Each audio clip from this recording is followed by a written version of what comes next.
गरुड़ पुराण के अनुसार मृत्यु के बाद आत्मा को उसके कर्मों के आधार पर स्वर्ग या नरक में भेजा जाता है।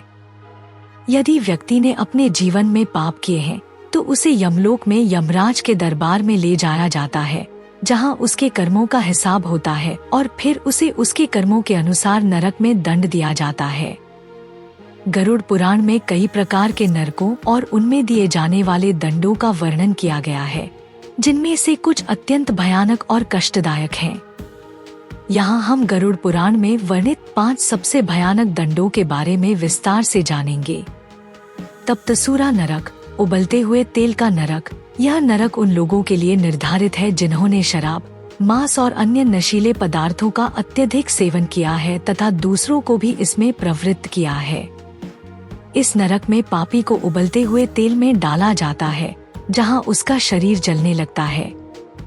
जब उसका पूरा शरीर जलकर नष्ट हो जाता है तो उसे पुनः जीवित कर दिया जाता है और यह प्रक्रिया बार बार दोहराई जाती है। अत्यधिक गर्मी के कारण उसकी आत्मा चीखती चिल्लाती रहती है, लेकिन कोई उसकी सहायता करने वाला नहीं होता। यह दंड अत्यंत कष्टदायक होता है और आत्मा को अपने किए गए पापों का बोध कराता है। कुंभपीपाक नरक, तेजाब और गर्म धातु से यातना। यह नरक उन पापियों के लिए निर्धारित है जिन्होंने धार्मिक ग्रंथों का अपमान किया, गुरुजनों का अनादर किया और निर्दोष लोगों को प्रताड़ित किया। इस नरक में यमदूत पापी को पकड़कर एक बड़े तप्त धातु के पात्र में डालते हैं, जहां उसे खौलते हुए तेजाब और गर्म धातु में जलाया जाता है। उसकी खाल और मांस गलने लगते हैं, लेकिन उसकी आत्मा को इससे मुक्ति नहीं मिलती। यह यातना तब तक चलती रहती है जब तक वह पूरी तरह से अपने पापों की सजा भोग नहीं लेता। गरुड़ पुराण के अनुसार यह दंड उन लोगों को भी मिलता है जिन्होंने निर्दोष प्राणियों को कष्ट पहुंचाया है। रौरव नरक, भयानक राक्षसी प्राणियों द्वारा यातना। यह नरक उन लोगों के लिए होता है जिन्होंने धन के लोभ में अत्याचार किए, भ्रष्टाचार किया और दूसरों को धोखा दिया। इस नरक में पापियों को भयानक राक्षसी प्राणियों के सामने फेंक दिया जाता है, जो उन्हें नोच नोच कर खाते हैं और उनके शरीर के टुकड़े कर देते हैं। जब उनका शरीर नष्ट हो जाता है तो उन्हें पुनः जीवित कर दिया जाता है और यह प्रक्रिया तब तक चलती रहती है जब तक उनके पाप समाप्त नहीं हो जाते। इस नरक में यातना इतनी भयानक होती है कि आत्मा को लगातार असहनीय पीड़ा का अनुभव होता है और वह अपने जीवन के गलत कार्यों के लिए पछताती है।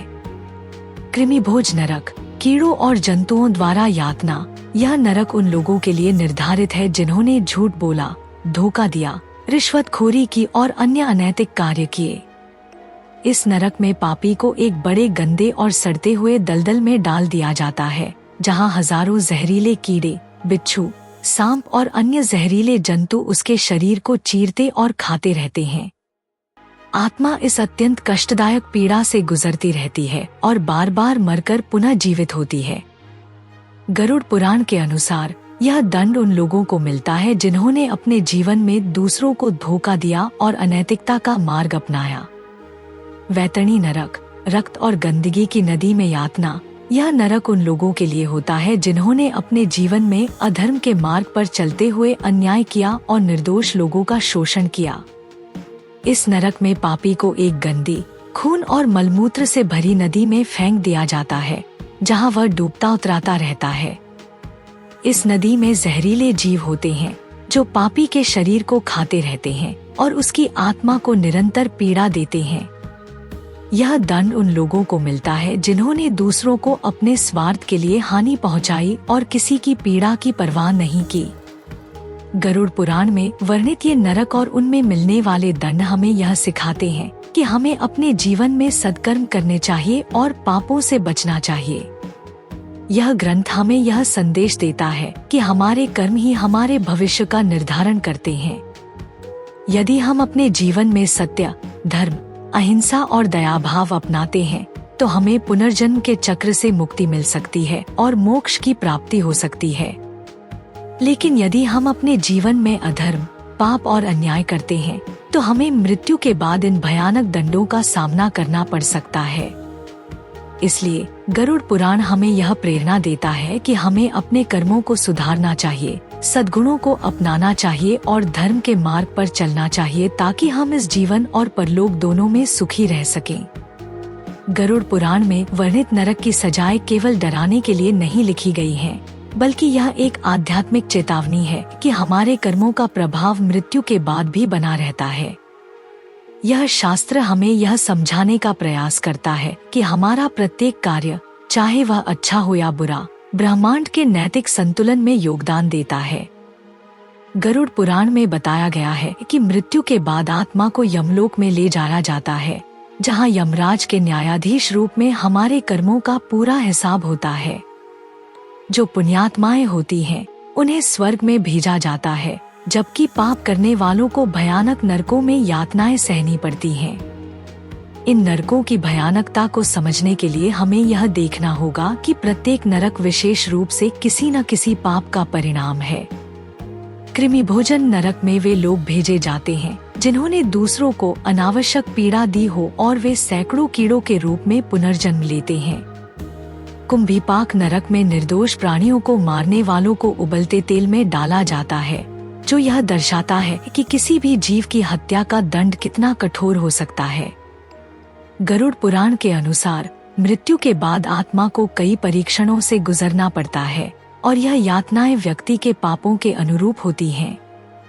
लेकिन यह भी कहा गया है कि इन सजाओं से बचा जा सकता है यदि व्यक्ति जीवन में अच्छे कर्म करे, सच्चाई का पालन करे और धर्म के मार्ग पर चले।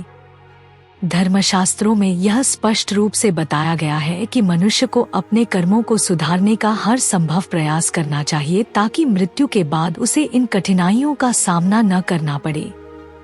क्या नरक शाश्वत होता है?